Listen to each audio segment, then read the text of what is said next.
Hello दोस्तों, स्वागत है आप सभी का पढ़ने पढ़ाने की इस महफिल में। जैसा कि दोस्तों आप लोग जान रहे हैं कि हम लोगों ने प्रोनाउन पार्ट 1, प्रोनाउन पार्ट 2 और प्रोनाउन पार्ट 3 बहुत ही अच्छे तरीके से कंप्लीट किया। मित्रों का बहुत अच्छा रिस्पांस रहा, काफ़ी लोग पसंद कर रहे हैं। दोस्तों एक बात की कमी है कि वीडियो को आप कम से कम शेयर कर रहे हैं। वीडियो को ज़्यादा से ज़्यादा शेयर करिए, क्योंकि इस बार आखिरी बार प्रोनाउन को बहुत ही बेहतरीन और लॉजिकल तरीके से आपको पढ़ाया जा रहा है। मेरा एक दावा है कि आप एक बार इसको पढ़ लेंगे तो आपको दोबारा प्रोनाउन पढ़ने और पढ़ाने की आवश्यकता नहीं पड़ेगी। तो आइए दोस्तों देखते हैं आज प्रोनाउन के एक नए टाइप को, और मैं उम्मीद कर रहा हूँ कि एक आध दो क्लास की और होंगी, उसके बाद प्रोनाउन हमारा पूरी तरह से समाप्त हो जाएगा। ठीक है दोस्तों, तो आइए देखते हैं इसके अगले पार्ट को। आज दोस्तों हम लोग डिस्कस करने वाले हैं डिस्ट्रीब्यूटिव प्रोनाउन को। ठीक है दोस्तों, डिस्ट्रीब्यूटिव प्रोनाउन में आप लोग देखेंगे कि डिस्ट्रीब्यूटिव प्रोनाउन में 3 प्रकार के प्रोनाउन आते हैं दोस्तों हमारे। पहला आता है ईच। तो आइए दोस्तों पहले इसको अच्छे से हम लोग समझते हैं कि ईच, आइदर और नाइदर होता क्या है। उसके बाद हम लोग ये देखने की कोशिश करेंगे कि इनको हम लोग प्रश्नों के माध्यम से समझने की कोशिश करेंगे कि ये सारे प्रश्न हैं आपके सामने। इन प्रश्नों में किस तरह से ये सारे प्रश्न जो हैं दोस्तों वन एग्जाम में आए हुए प्रश्न हैं, तो आपको दिखाएंगे कि इन प्रश्नों को किस तरह से लॉजिकल तरीके से हम लोग इसको समझेंगे और इनको प्रश्नों को सॉल्व करने की कोशिश करेंगे। दोस्तों ईच का जो मतलब होता है, ईच का मतलब होता है वन आउट ऑफ, इसका मतलब होता है दोस्तों one out of given. One out of given से मतलब क्या है कि जितना दिया है कुल दिए में से एक, जितनी भी संख्या हो, इसका मतलब क्या हो दोस्तों कि कुल दिए में से एक, जितना पूरा दिया गया है उसमें से एक। जैसे मान लीजिए कई सारी संख्या है, 1 2 3 4 5 6 7 8 9 10 या हजारों की संख्या में ऐसा है, तो उसमें से एक। ठीक है भाई, इसका मतलब ये है। अगर हम लोग इधर को जानने की कोशिश करें तो इसका मतलब होता है दोस्तों कि वन आउट ऑफ 2। ठीक है ना भाई, इसका मतलब क्या भाई, इसका मतलब हुआ 2 में से एक। क्या भाई आपका, जैसे कोई चीज 2 है, जैसे 2 मार्कर है तो 2 में से कोई एक मार्कर हम यूज करें, इसका मतलब ये हुआ। ठीक है ना भाई। अब देखिए नीदर का क्या मतलब होता है दोस्तों। नीदर का मतलब होता है कि अगर डायरेक्ट समझे इसको तो होता है 2 में से कोई भी नहीं, 2 में से कोई भी नहीं, इसका मतलब होता है दोस्तों। ठीक है दोस्तों। अच्छा यहाँ प्रश्न कैसे बनता है दोस्तों, ये तो इसका मतलब हुआ। ठीक है ना भाई। अब इसके पीछे कॉन्सेप्ट क्या है कि देखिए दोस्तों, ये तो हमने बात समझी दूसरी। अब देखिए इसमें प्रश्न कैसे बनता है, जो इससे पूछता है। यहाँ पर दोस्तों एक बात को ध्यान रखना होता है कि ईच, आइदर और ये जो नाइदर, इसके साथ हमेशा आपको लिखा हुआ मिलेगा दोस्तों। ऐसे यहाँ पर आप देख रहे हैं कि ईच प्लस ऑफ, तो यहाँ पर आपको लिखा हुआ मिलेगा ऑफ, प्लस आपको लिखा हुआ मिलेगा बैक। तो यहाँ पर जो बैक का मतलब जो भी नाउन होगा दोस्तों, यहाँ पर आपको लिखा हुआ मिलता है क्या दोस्तों, नाउन। ये जो नाउन होता है दोस्तों, ये होता है हमेशा कैसा नाउन, यहाँ डायरेक्ट देते हैं। यहाँ पर जो नाउन होगा दोस्तों वो होगा प्लूरल काउंटेबल नाउन में, अर्थात वो हमेशा होता है प्लूरल। और इनके बाद दोस्तों जो हेल्पिंग वर्ब यूज होती है वो यूज होती है दोस्तों हमेशा सिंगुलर हेल्पिंग वर्ब। ठीक है दोस्तों, ठीक है ना। और इसके बाद हम लोग ये देखने की कोशिश करते हैं कि इनके साथ जो प्रोनाउन यूज होता है, अगर इस बात को हम लोग आगे बढ़ाएं, इनके साथ जो प्रोनाउन यूज होता है दोस्तों वो होता है हिज, उसके बाद बचा तो हर। ठीक है ना भाई दोस्तों, आगे देखते हैं। तो अगर हम लोग अब क्या करें दोस्तों, आप लोग को लॉजिक मैंने बताया। अब इस लॉजिक के हिसाब से दोस्तों आप क्या करेंगे, वीडियो को पॉज करिए और वीडियो को पॉज करने के बाद इन प्रश्नों को सॉल्व करने की कोशिश करेंगे। फिर हम लोग 1 बाय 1 डिस्कस करेंगे कि किस तरह से आप इसको देख सकते हैं। ठीक होगा, तो आई होप कि आपने वीडियो को पॉज किया होगा और देखा होगा। ठीक है ना भाई। चलिए तो देखते हैं दोस्तों कि इन प्रश्नों के पीछे का लॉजिक क्या है। आई होप कि आप लोगों ने इसको अपने से पहले सॉल्व किया होगा। ठीक है, चलिए तो पहला क्वेश्चन नंबर 1 अगर देखने की कोशिश करें तो यहाँ लिखा ईच ऑफ द बैग्स। तो आपने देखा ईच, ईच के बाद आया ऑफ, ऑफ के बाद यहाँ लिखा है बैग, जो कि एक सिंगल काउंटेबल नाउन है। सिंगल काउंटेबल नाउन होने की वजह से दोस्तों यहाँ पर दिक्कत क्या हुई, यहाँ पे हमको लिखना था बैक्स। क्या लिखना था दोस्तों, बैक्स। तो बैक्स के हिसाब से ये हुआ हमारा कलर काउंटेबल नाउन। इसके हिसाब से यहाँ पे वर्ब कौन से आएंगे दोस्तों, आप सिमिलर हेल्पिंग। तो यहाँ पर क्या लिखेंगे दोस्तों हम लोग, इज। ये वाली बात बिल्कुल सही है। जिन मित्रों ने यहाँ पे बैक्स किया और इज किया उनकी बात बिल्कुल सही है। अब आगे देखें दोस्तों, each of you. Each of you, each of you का मतलब क्या होता है भाई, आप जानते हैं कि इसका मतलब तुम होता है, तुम लोग होता है, तुम सब भी होता है। तो तुम सब का मतलब क्या हो सकता है, दो से अधिक भी हो सकता है। तो इसकी वजह से ये वाला कॉन्सेप्ट अपनी जगह सही हुआ। अब लेकिन देखिए यहाँ पे दिक्कत क्या होगी दोस्तों कि कई बार मित्र हमारे क्या करते हैं, यू की वजह से आर लिख देते हैं, जो कि बिल्कुल गलत होगा। क्योंकि अभी अभी आपने सीखा है कि इनके साथ कलर काउंटेबल नाउन, लेकिन हेल्पिंग वर्ब कौन सी यूज करते हैं, हम लोग सिमिलर हेल्पिंग वर्ब यूज करते हैं। इसलिए यहाँ पर हम लोग इज लिखने की कोशिश करेंगे। जिन दोस्तों ने इज लिखा होगा उनकी बात बिल्कुल सही। आगे चलते हैं, यहाँ लिखा ईदर ऑफ द बॉय। तो ईदर ऑफ द बॉय, यहाँ पर फिर से देखिए दोस्तों क्या गड़बड़ी हुई कि ईदर ऑफ द बॉय नहीं यहाँ पे होना चाहिए था, यहाँ पर क्या होना चाहिए दोस्तों, बॉयज होना चाहिए था। तो जिन दोस्तों ने बॉयज लिखा उनकी बात बिल्कुल सही हुई। और इसके हिसाब से हेल्पिंग वर्ब दोस्तों हम लोग क्या यूज करेंगे, हैज का यूज करेंगे। अब क्वेश्चन नंबर 4 पे आइए दोस्तों। तो आपने देखा कि either of my friends is found in their class. तो अब देखिए क्या हुआ कि ईदर ऑफ माय फ्रेंड लिखा है, तो फ्रेंड ना होगा दोस्तों, यहाँ पे पहली गलती क्या होगी, फ्रेंड्स लिखना चाहिए था हमको, यहाँ पे एस यस ऐड करना था, क्योंकि अभी अभी आपने सीखा प्लूरल काउंटेबल नाउन होता है वैसे। अब आगे क्या होगा दोस्तों, इस वाली बात बिल्कुल सही हुई। इन दियर, अब दियर ना होगा दोस्तों, क्या हो जाएगा, इन हिज क्लास। ठीक हुई बात। आगे देखते हैं दोस्तों, ईदर ऑफ गर्ल्स। अब यहाँ पे गर्ल्स लिखा है दोस्तों, गर्ल्स वाली बात बिल्कुल सही हुई। आगे देखते हैं, इसका मतलब क्या होगा। अब यहाँ पे ध्यान देना दोस्तों कि फ्रेंड्स का मतलब यहाँ पर क्या हुआ कि दो फ्रेंड थे आपके, दो में से एक, दो में से या तो वो या तो ये, ठीक है ना, दो में से कोई एक, ठीक है ना। अब यहाँ पर गर्ल्स का मतलब क्या हुआ कि दो बच्चियों में से कोई एक। अब दो बच्चियों में से एक होने की वजह से यहाँ पर पहली गलती क्या हुई दोस्तों, वर की जगह पे हम लोगों ने लिखने की कोशिश की वॉज। ठीक हुआ दोस्तों। अगर हम लोग देखें तो यहाँ पर एक गलती और हुई दोस्तों। आगे क्वेश्चन पढ़ने की कोशिश करें तो डियर की जगह पे हम लोग को लिखना है गर्ल्स की वजह से दोस्तों, यहाँ पे लिखना हुआ हर्ष, सॉरी हर्ष हर लिखना होगा। ठीक है दोस्त।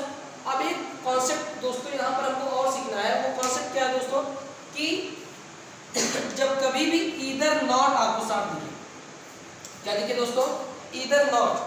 तो ईदर नॉट कभी भी नहीं लिखा जाता है, ईदर नॉट को कभी भी एक साथ नहीं लिखा जाता है। तो लिखा क्या जाता है सर, ईदर, अगर आपको नॉट दिखे तो ये स्प्लिट होता है, इसके साथ इन दोनों को मिलाकर दोस्तों हमेशा हम लोग लिखने की कोशिश करते हैं, वो होता है नीदर।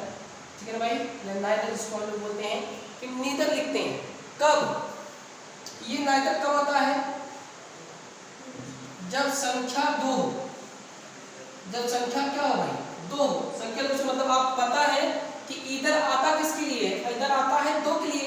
इसका मतलब गर्ल्स यहाँ जरूर लिखा है, लेकिन यहाँ पर कितनी बच्चियां रही होंगी, दो बच्चियां रही होंगी। इसलिए यहाँ पर मैं आपको थोड़ा सा मिटाना चाहूंगा इस प्रश्न को, ऊपर वाले को। आई होप कि आप लोग वीडियो को पॉज करिए और इसका स्क्रीनशॉट ले लीजिए। ठीक है ना भाई। तो आई होप कि आप लोगों ने इसका स्क्रीनशॉट ले लिया होगा। क्वेश्चन नंबर 4 तक हम मिटा रहे हैं। ठीक है भाई दोस्तों। अब देखते हैं कि दोस्तों यहाँ पे गलती क्या है। क्वेश्चन नंबर 4 में आपने पहली बात सही कर ली थी। पहली बात क्या सही की आपने कि यहाँ पर वॉज लिखने की कोशिश की। दूसरा फंडा दिक्कत क्या होगा दोस्तों कि आपको ईदर नॉट को मिलाकर यहाँ पर क्या लिखना था दोस्तों, ईदर नॉट को मिलाकर आपको लिखना है नाइदर, नाइदर ऑफ गर्ल्स,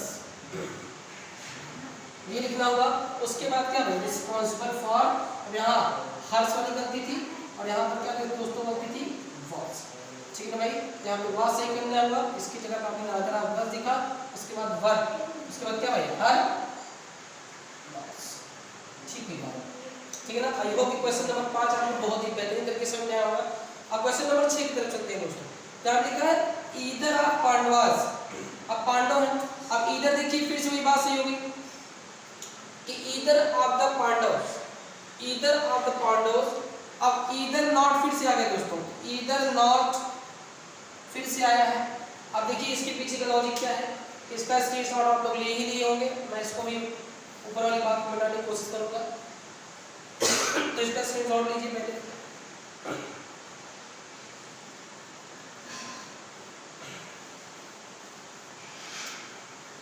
चलिए अब इसके पीछे का लॉजिक क्या है दोस्तों, एक बात और आपको ध्यान रखनी है। ये बात क्या ध्यान रखनी है दोस्तों आपको कि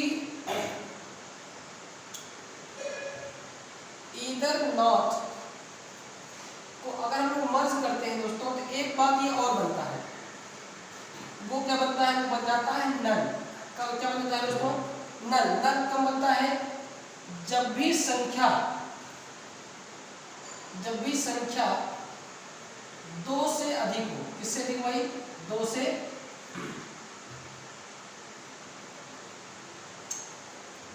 अधिक हो। 2 से अधिक कैसे बनेगा कि पांडव कितने थे मित्रों, पांडव थे हमारे कितने भाई, पांडव थे हमारे 5।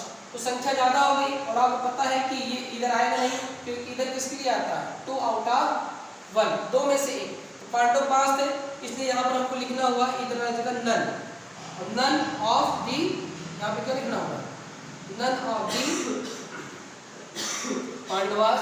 उसके बाद वन वाली गलती हुई दोस्तों, यहाँ पे क्या लिखना हुआ, वॉज। उसके बाद ready to leave. Question number ये 6 का एक्सप्लेनेशन रहा दोस्तों, इसको आप लोगों ने नोट कर लिया होगा। अब आगे चलते हैं बोथ वाले कॉन्सेप्ट पे। बोथ वाले कॉन्सेप्ट पे हमको कई बार प्रश्न में फंसाने की कोशिश करता है मंडी एग्जाम। आई होप कि आप लोगों ने इसको भी सीख लिया होगा। आगे चलते हैं।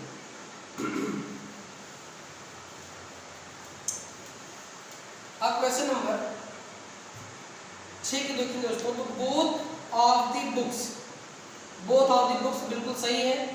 दोनों बुक्स, बोथ का दोनों तरह से यूज होता है दोस्तों, पेयर का टेबल नाम के लिए, सिंगुलर के लिए। तो बुक्स के हिसाब से यहाँ पर क्या लिखना होगा दोस्तों, आर।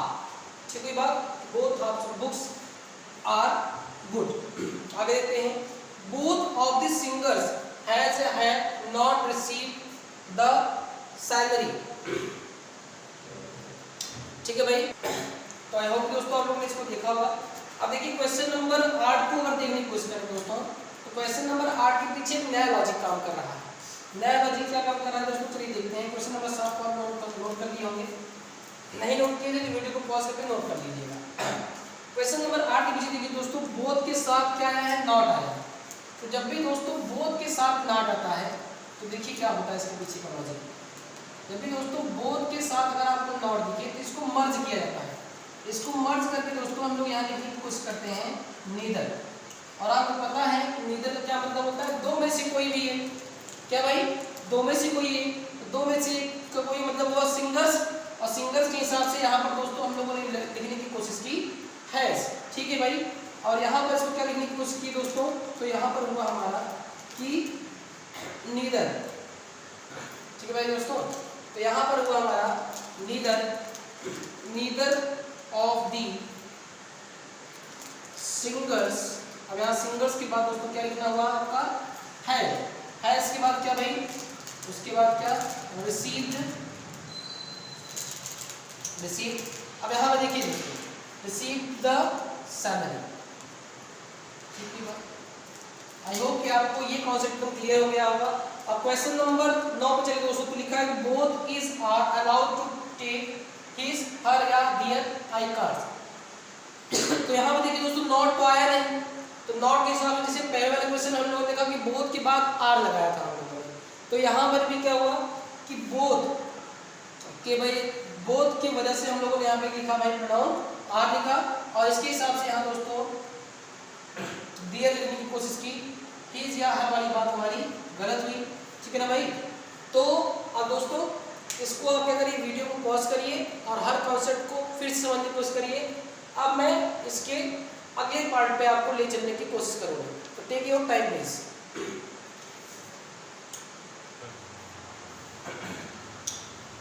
दोस्तों ये प्रोनाउन का अगला टाइप चलिए देखते हैं, रिफ्लेक्सिव या इंफैक्टिव प्रोनाउन को। यहाँ से बहुत ही जरूरी प्रश्न बन जाते हैं दोस्तों, तो आइए देखते हैं कि कौन कौन से प्रश्न यहाँ बनते हैं। सबसे पहले दोस्तों रिफ्लेक्सिव या एम्फैटिक प्रोनाउन को हम लोग आपके सामने बताने की कोशिश करेंगे। रिफ्लेक्सिव या एम्फैटिक जो है भाई दोस्तों, एम्फैटिक प्रोनाउन दो तरह से बनने की कोशिश होती है। देखिए दोस्तों, अगर हमारा प्रोनाउन सिंगुलर है, क्या भैया का सिंगुलर है, तो उसके साथ जुड़ता है हमेशा सेल्फ। जैसे कि अगर हम बात करें हिम की बात करें, किसकी बात करें दोस्तों, तो हिम अपने आप में सिंगुलर है। अगर हम बात करने की कोशिश करें दोस्तों हर, अगर हम बात करने की कोशिश करें दोस्तों इट, तो इनके साथ आपको हमेशा जुड़ा हुआ मिलेगा क्या भाई, सेल्फ। क्या भाई, जैसे him self, her self, it self. क्या दोस्तों, इट सेल्फ। अगर इसी के रिस्पेक्ट में हम बात करें यू की, तो आपको पता है कि यू सिंगुलर की तरह भी यूज होता है, प्लूरल की तरह भी। जैसे कि तुम अपना काम करते हो, तो तुम अपना काम करते हो, तो यहाँ पर आप लोग लिखते हैं you do your work your self. इसका मतलब योर के साथ, ठीक है ना भाई, योर के साथ आप क्या जोड़ सकते हैं दोस्तों, योर के साथ आप जोड़ सकते हैं या तो भाई सेल्फ। सेल्फ कब हुआ, जब हमको ये फील कराना होता है कि जो हमारा लिसनर है, जिसकी हम बात कर रहे हैं, जिससे हम बात कह रहे हैं, वो सिंगुलर है, तब लिखते हैं सेल्फ। नेम इसके साथ लिखने की कोशिश करते हैं दोस्तों सेल्फ। आइए इसको एग्जाम्पल से समझने की कोशिश करते हैं। जैसे कि मैंने कहा कि तुम अपना काम करते हो, तुम अपना काम करते हो मतलब जैसे मेरी बात रोहन से हो रही, तो केवल रोहन मेरे सामने, तो मैंने कहा कि रोहन तुम अपना काम स्वयं करते हो, तो मैं इसको कैसे बोलने की कोशिश करूंगा, चलिए ऐसे ही लिखते हैं डायरेक्ट। क्या भाई, कि रोहन कॉमा तुम अपना काम स्वयं करते हो, तो मतलब लिसनर यहाँ पर एक है। एक होने की वजह से ट्रांसलेशन क्या होगा दोस्तों, यहाँ पर इसका आप लोग लिखेंगे क्या भाई, कि रोहन कॉमा क्या भाई, you do your work, you do your work. और मित्रों यहाँ पे आप लिखने की कोशिश करेंगे योर सेल्फ। क्या लिखेंगे दोस्तों, योर सेल्फ। योर सेल्फ क्यों लिखना होगा दोस्तों, थोड़ा सा बुद्धि दे रहा हूँ, फिर से लिखते हैं योर सेल्फ लिखेंगे दोस्तों हमें। क्यों, क्योंकि यहाँ लिसनर केवल एक है। लेकिन दोस्तों अगर यहाँ पर इस बात को ऐसे लिख दिया जाए, कैसे लिख दिया जाए, कि रोहन, मोहन और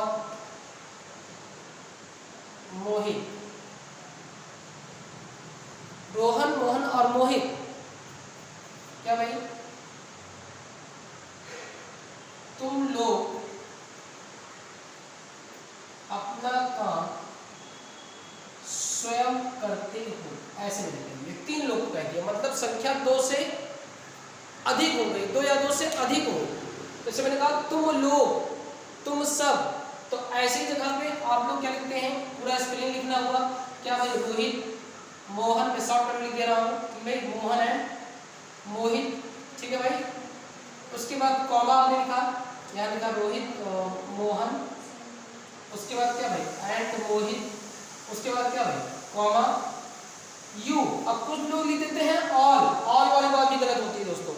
यू का मतलब ही होता है तुम लोग, तुम सब, ठीक है भाई। तो यहाँ पे यू, उसके बाद क्या भैया लिखेंगे, डू, उसके बाद क्या दोस्तों, योर वर्क, उसके बाद यहाँ लिखने की कोशिश करेंगे आप लोग इस बार, यहाँ लिख देते हैं दोस्तों आराम से, योर सेल्व्स। क्या लिखेंगे दोस्तों, योर सेल्व्स। योर सेल्व्स कब आया, जब संख्या दो या दो से अधिक हुई। तो आई होप ये बात आपको क्लियर हो गई होगी। अब चलते हैं अगले वर्ड के पास। अगला वर्ड है हमारा, ठीक है दोस्तों। अच्छा, यहाँ पे एक वर्ड हम लोग भूल गए, यहाँ पे हमको मिला था माई। माई भी तो अपने आप में सिंगुलर ही है दोस्तों, क्योंकि तो माई सेल्फ होता है। इसी तरह से एक वर्ड है हमारा आर, तो आवर हमारा प्लूरल हुआ, इसलिए आवर के साथ हम लोग जोड़ने की कोशिश करते हैं SALVES। तो आई होप कि आपको ये क्लियर हो गया होगा कि हम लोग रिफ्लेक्सिव या एम्फैटिक प्रोनाउन में कहाँ SELF जोड़ते हैं और कहाँ पे SALVES जोड़ते हैं। तो SLVES जोड़ते हैं जब हमारा प्रोनाउन प्लूरल हो, और जब सिंगुलर हो तो हम लोग क्या जोड़ने की कोशिश करते हैं, SELF। इस एग्जाम्पल को हम लोग अच्छे तरीके से समझे। अब देखिए कि रिफ्लेक्सिव या एम्फैटिक प्रोनाउन का यूज कहाँ होता है, इसको हम लोग प्रयोग कहाँ पे करते हैं, इसका प्रयोग आया क्यों। तो देखिए एम्फैटिक प्रोनाउन का प्रयोग दो जगह पे होता है। एक पहली जगह अगर किसी सेंटेंस में ऑब्जेक्ट नहीं दिया है, मतलब उसमें ऑब्जेक्ट नहीं दिया है, ठीक है भाई, कर्म नहीं दिया, कर्म का मतलब ऑब्जेक्ट कौन होता है, नाउन या तो प्रोनाउन होता है। तो ऐसी जगह पे हम लोग सेंटेंस को कंप्लीट करने के लिए रिफ्लेक्सिव प्रोनाउन का यूज करते हैं। दूसरी जगह जब सेंटेंस को थोड़ा सा प्रभावपूर्ण बनाना होता है तब भी हम लोग रिफ्लेक्सिव या इंफ्लेक्टिव प्रोनाउन का प्रयोग कर लेते हैं। एक सेंटेंस समझने की कोशिश करते हैं। जैसे हमने कहा एग्जांपल से, मैंने कहा he killed a snake, he killed a snake. तो ही किल्ड अ स्नैक से मतलब क्या हो दोस्तों कि यहाँ पर हमको ये समझ में आया कि उसने क्या मार दिया, उसने क्या जान से मारा। तो आपको पता है कि ऑब्जेक्ट का जो रिप्लाई होता है, यहाँ पर ये क्या हुआ दोस्तों, हमारा ऑब्जेक्ट हुआ, और ऑब्जेक्ट का रिप्लाई केवल दो तरह से मिलता है, व्हाट से या फिर whom से। व्हाट हमें क्या बताता है दोस्तों, डायरेक्ट ऑब्जेक्ट, ठीक है, और whom हमें क्या बताता है, इनडायरेक्ट ऑब्जेक्ट। जैसे कि उसने क्या मार दिया, उसने क्या मार दिया जान से, उसने जान से मार दिया स्नैक। तो यहाँ पर कोई दिक्कत नहीं हुई क्योंकि यहाँ पर ऑब्जेक्ट मौजूद है। लेकिन अगर सेंटेंस को हम इस तरह लिखने की कोशिश करें दोस्तों, ही किल्ड, और यहाँ पे खाली स्थान, तो ही किल्ड, अब आप जवाब मांगेंगे कि ही किल्ड whom, उसने किसे मार दिया। तो हमने कहा कि रिफ्लेक्सिव और इंफ्लेक्टिव प्रोनाउन का यूज कब करते हैं, ठीक है भाई। तो यहाँ पर चाहिए तो आप डिफिनेशन छोड़ इस तरह के लिए कि वी यूज रिफ्लेक्सिव, क्या भैया आपका, we use reflexive pronoun, PRONOUN, pronoun when object, object का मतलब क्या भाई, व्हाट या फिर whom, व्हाट या फिर whom is not given, is not given, ठीक है दोस्तों। तो आपने देखा कि इसका प्रोनाउन, इसका यूज कब करते हैं, जब किसी भी सेंटेंस में ये ना दिया हो, क्या ना दिया हो भाई, ऑब्जेक्ट ना दिया हो। तो ऐसी कंडीशन में आप और ऑब्जेक्ट कैसे पता लगे सेंटेंस में, क्या या किसे से, ठीक है, क्या या किसे से। तो यहाँ देखिए क्या नहीं दिया है दोस्तों, ऑब्जेक्ट नहीं दिया है। इस हिसाब से यहाँ पर हम लोग ही का रिफ्लेक्सिव केस क्या लिखने की कोशिश करेंगे दोस्तों, हिमसेल्फ, ठीक हुई बात, हिमसेल्फ। तो ये वाली बात है। अब दोस्तों अब क्या करेंगे, यहाँ पर हम लोग लिखेंगे क्या दोस्तों, हिमसेल्फ। तो यहाँ पे आप लोगों ने हिमसेल्फ लिखा, तो उसने किसकी हत्या कर दी, अपने आप की हत्या कर दी। और वन हु किल्स हिमसेल्फ या वन सेल्फ, ऐसे व्यक्ति को, ऐसी चीज को क्या बोलते हैं, ऐसा व्यक्ति जो अपने आप की हत्या करते हैं उसको हम लोग बोलते हैं सुसाइड ना भाई, जानते हैं ना आप लोग, ठीक है ना। वन वर्ड सब्स्टिट्यूशन ये वर्ड पूछा जाता है, जानिए आप लोग, ठीक है ना भाई। अब आप लोग वीडियो को पॉज करिए, वीडियो को पॉज करने के बाद क्वेश्चन नंबर 1, 2, 3, 4 को सॉल्व करने की कोशिश करिए, तब आपको समझ में आएगा कि इसमें इसके पीछे का लॉजिक क्या है। तो आई होप दोस्तों ने, आप लोगों ने इसको पॉज किया होगा, स्क्रीनशॉट लेके सॉल्व करने की कोशिश की होगी। कुछ दोस्त हमारे सोच रहे हैं कि बगल में क्या लिखा है, तो बगल में आपने कुछ काम की चीज लिखी है, अभी आते हैं इस पर कि ये क्या है। चलिए, तो पहला क्वेश्चन है, Rakhi enjoyed what, Rakhi enjoyed what, Rakhi ने क्या एंजॉय किया। तो आपने देखा कि इसका रिप्लाई व्हाट से मिल गया, इसका मतलब ये हमारा ऑब्जेक्ट है। अगर ऑब्जेक्ट है तो ये वाला सेंटेंस बिल्कुल सही है, इसमें कोई दिक्कत नहीं है क्योंकि इसके बाद ऑब्जेक्ट आया। इसका मतलब मैं ये बताना चाहता हूँ दोस्तों कि कुछ ऐसे वर्ब हैं, कुछ ऐसी वर्ब हैं जिनको हम लोग ट्रांजिटिव वर्ब कहते हैं। ट्रांजिटिव वर्ब के बाद अनिवार्य रूप से, कंपल्सरी रूप से ऑब्जेक्ट आता ही आता है। अगर ऑब्जेक्ट नहीं आता है तो आपको रिफ्लेक्सिव प्रोनाउन का ऑब्जेक्ट लगाना पड़ेगा। जैसे देखिए वो वर्ब कौन कौन सी हैं, वो वर्ब है एंजॉय, इंट्रोड्यूस, प्रिपेयर, एडजस्ट। ये सारे मैंने क्यों लिखा है, वर्ब तो बहुत सारी है लेकिन ये सारी फेवरेट है किसकी किसकी भाई, बैंक की और एसएससी एग्जाम की, किसी भी वर्ड एग्जाम की। हमारे ख्याल से ये हजारों बार पूछी गई होगी वर्ब, जो कि ये सब वर्ब बहुत इंपॉर्टेंट है। एडजस्ट हुआ, अडॉप्ट हुआ, एवेंज हुआ, रिवेंज हुआ, किल हुआ, प्रेजेंट हुआ, एक्यूट हुआ, एब्सेंट, ग्रिड, अवेल, रिकाउंसिल। ये सारी ऐसी वर्ब हैं जिनके साथ ऑब्जेक्ट चाहिए ही चाहिए, ठीक है ना भाई। तो इनके साथ, इसलिए मैंने इन वर्ब की लिस्ट बना दी आपके सामने। जिन बच्चों को इनमें से किसी शब्द की हिंदी में नहीं पता है तो वो हमसे कमेंट बॉक्स में पूछ सकते हैं। कमेंट बॉक्स पे पूछ सकते हैं या फिर आप हमारे व्हाट्सएप नंबर पे पूछ सकते हैं। ठीक है बात। चलिए अब आगे देखते हैं कि रोहन इंजॉयड व्हाट, तो रोहन इंजॉयड द म्यूजिक, ये वाली बात भी बिल्कुल सही है, सेंटेंस में कोई प्रॉब्लम नहीं है। अब अगर देखने की कोशिश करें दोस्तों तो रोहन सी इंजॉयड, तो सी इंजॉयड अभी देखिए क्या लिखा in the party, in the party का मतलब ये हुआ, इसका जवाब मिल रहा है मुझे वेयर से, कहां से। सी इंजॉयड वेयर, उसने कहां एंजॉय किया, तो इसने एंजॉय किया, ठीक है ना भाई, उसने एंजॉय किया पार्टी में। तो अगर कहां से जवाब मिले तो कहां से जवाब मिलने की वजह से दोस्तों आपको यहां पर लिखना होगा, इसका मतलब ये वाली बात कहां से हुई, कहां से मतलब ये एडवर्ब ऑफ प्लेस हुआ, तो एडवर्ब ऑफ प्लेस होने की वजह से दोस्तों ये आपका ऑब्जेक्ट नहीं हुआ, तो इसका मतलब इस सेंटेंस में ऑब्जेक्ट नहीं है। तो ऑब्जेक्ट कहां से लाए, तो सी का आप रिफ्लेक्सिव प्रोनाउन आप ले आएंगे, और सी का रिफ्लेक्सिव प्रोनाउन आपको पता है यहां पर लिखना होता है दोस्तों हर सेल्फ, क्या लिखना होता है दोस्तों हर सेल्फ, ये वाली बात आपको एकदम क्लियर होनी चाहिए। तो यहाँ पर दोस्तों सेंटेंस में क्या गलती थी कि ऑब्जेक्ट नहीं था, और ऑब्जेक्ट नहीं था तो हमें सी का रिफ्लेक्सिव केस लिखना पड़ा हर सेल्फ, एंजॉयड के बाद हर सेल्फ, क्योंकि अभी अभी आपने देखा कि ये सारी ऐसी वर्ब हैं जो अपने साथ ऑब्जेक्ट लेंगी ही लेंगी।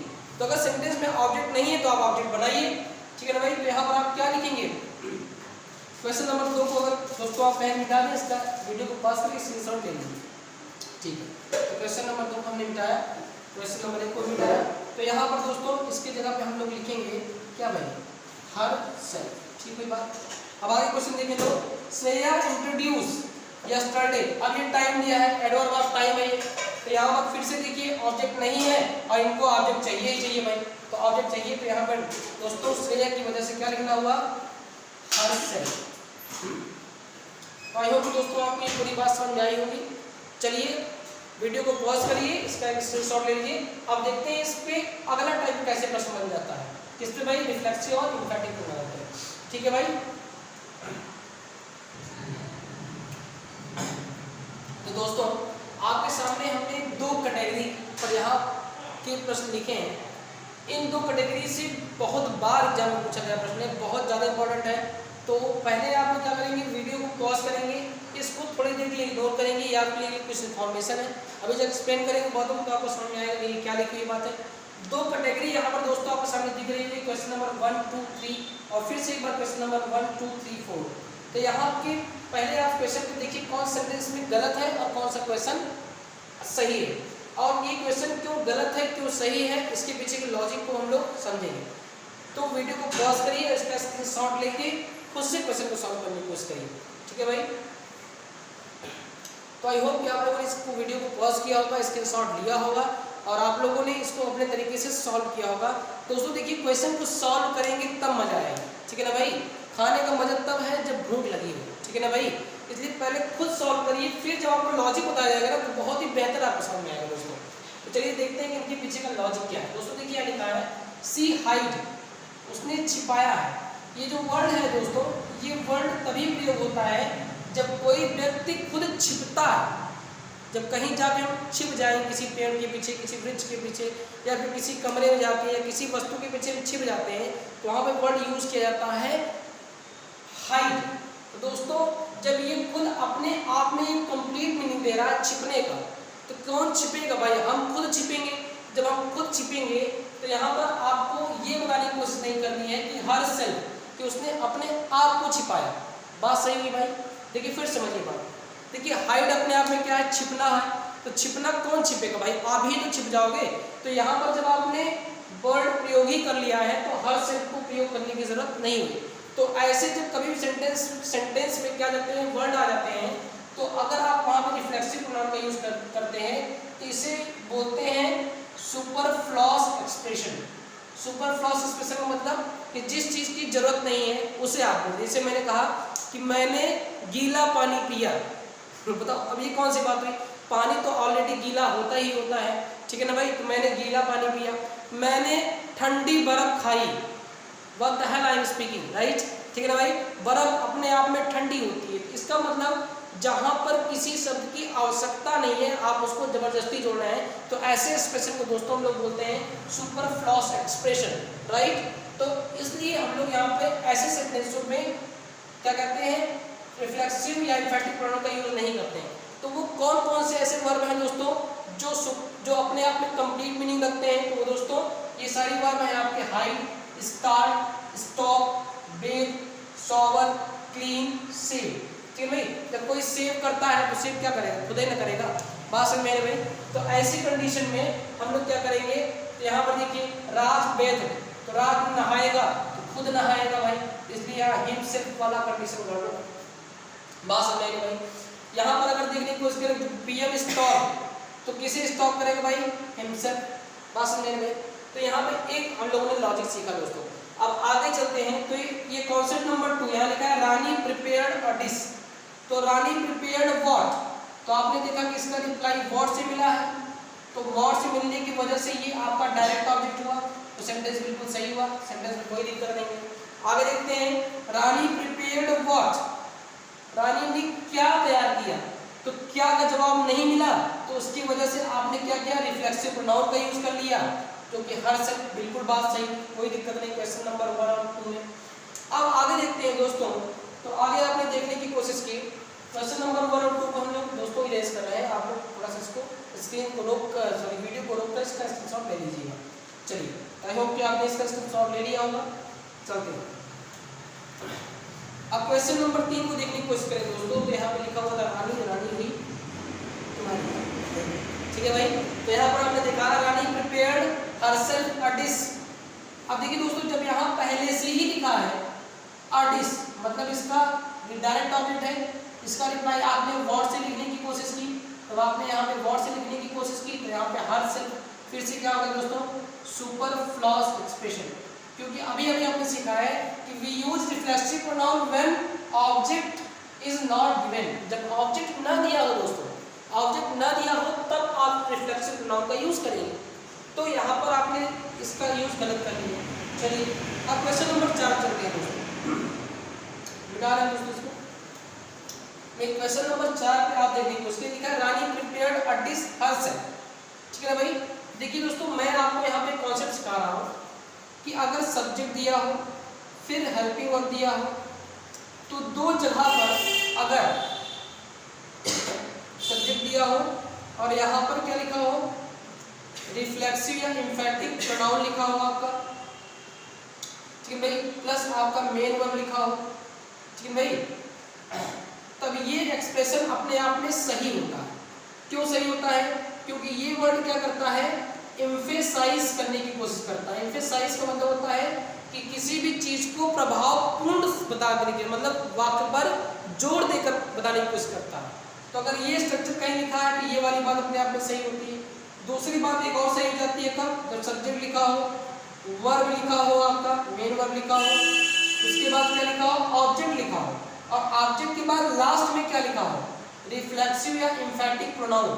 तो ऐसी कंडीशन में ये भी क्या करने की कोशिश करता है, ये जोर देने की कोशिश करता है कि ये जो काम हुआ है इसको इस डूअर ने किया, मतलब एम्फेसाइज, दबावपूर्ण, प्रभावपूर्ण से किसी बात को कहने के लिए हम रिफ्लेक्सिव और एम्फैटिक प्रोनाउन को मेन वर्ब के पहले या सेंटेंस के लास्ट में कर सकते हैं, ठीक है ना भाई। तो देखिए क्वेश्चन नंबर अगर हम लोग 4 को देखने की कोशिश करें, तो यहाँ पर देखा रानी प्रिपेयर्ड अ डिश, क्या प्रिपेयर्ड किया भाई, अ डिश प्रिपेयर्ड किया।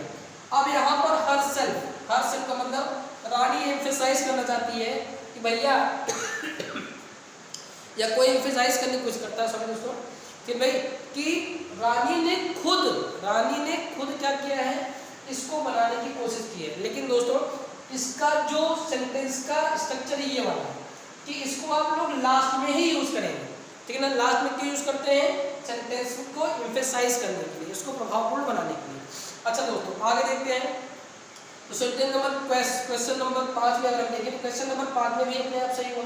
क्यों, देखिए रानी प्रिपेयर्ड क्या भाई, व्हाट अ डिश, और ये आपका मेन वर्ब है, और मेन वर्ब के पहले क्या आपने यूज किया, रिफ्लेक्सिव प्रोनाउन, जो कि एम्फेसाइज करा के रानी हरसेल्फ, रानी ने खुद ही क्या किया, डिश को प्रिपेयर किया। जैसे मान लीजिए कि राजा रानी होते हैं भाई, उनको खाना वाना बनाना नहीं आता, ठीक है। तो चलिए कोई एकदम एम्फेसाइज किया, भैया देखो रानी ने खुद खाना बनाया है आपके लिए। ठीक है ना भाई। चलिए तो दोस्तों आई होप कि आप लोगों ने प्रोनाउन की पार्ट 4 को बहुत ही ज़बरदस्त तरीके से एंजॉय किया होगा। तो दोस्तों बने रहिए इसी के साथ प्रोनाउन की क्लास में लगातार एक आध दो क्लास दोस्तों और होंगी, उसके बाद जहाँ तक है आपकी प्रोनाउन की क्लास समाप्ति की ओर आ रही है, ठीक है ना भाई। उसके बाद हम लोग लास्ट में कुछ इंपॉर्टेंट क्वेश्चन को डिस्कस करेंगे।